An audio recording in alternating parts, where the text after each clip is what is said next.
નમસ્કાર મિત્રો, વિડીયોમાં તમારું સ્વાગત છે। જી હા મિત્રો, અત્યારે હાલ મોટા અને મહત્વના સમાચાર સામે આવી રહ્યા છે। તો મિત્રો, સમાચાર ઉપર નજર કરીએ તો ભુજ તાલુકાના સામત્રા ગામમાં એક અત્યંત અમાનવીય અને ગંભીર ગુનાની ઘટના સામે આવી છે, જેમાં 40 વર્ષીય પત્નીએ માત્ર રૂપિયાની લેવડ દેવડને લઈ પોતાના 60 વર્ષીય વૃદ્ધને પતિને જીવતો સળગાવી દીધો હતો। ગંભીર રીતે દાઝેલા વૃદ્ધ પતિનું સારવાર દરમિયાન મોત નીપજતા આખો મામલો હત્યાનો પલટાયો છે। પોલીસે કૃત્ય આચરનાર આરોપી પત્નીની અટકાયત કરી લીધી છે।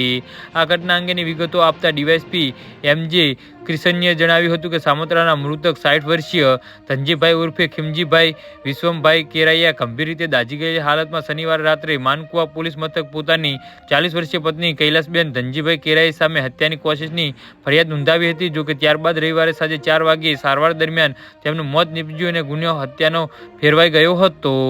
જી હા મિત્રો, પોલીસે તપાસમાં બહાર આવ્યું છે કે આરોપી પત્ની કૈલાસબેન ભુજમાં એક મકાન લીધું હતું, જેના હપ્તા ભરવા અથવા તો બાકીના રૂપિયાની ચૂકવણી કરવા માટે તે અવારનવાર વૃદ્ધની પતિની ધનજીભાઈ પાસેની રૂપિયાની માગણી કરતી હતી અને ઝઘડો કરતી હતી, રૂપિયા લઈ જતી હતી। શનિવારે સાંજે 5 વાગ્યાના આરસામાં આરોપી પત્નીએ ફરી એકવાર મકાન માટે વધુ રૂપિયાની માગણી કરી હતી। જી હા મિત્રો, તો આના વિશે તમારું શું કહેવું છે તો નીચે મારી કમેન્ટ બોક્સમાં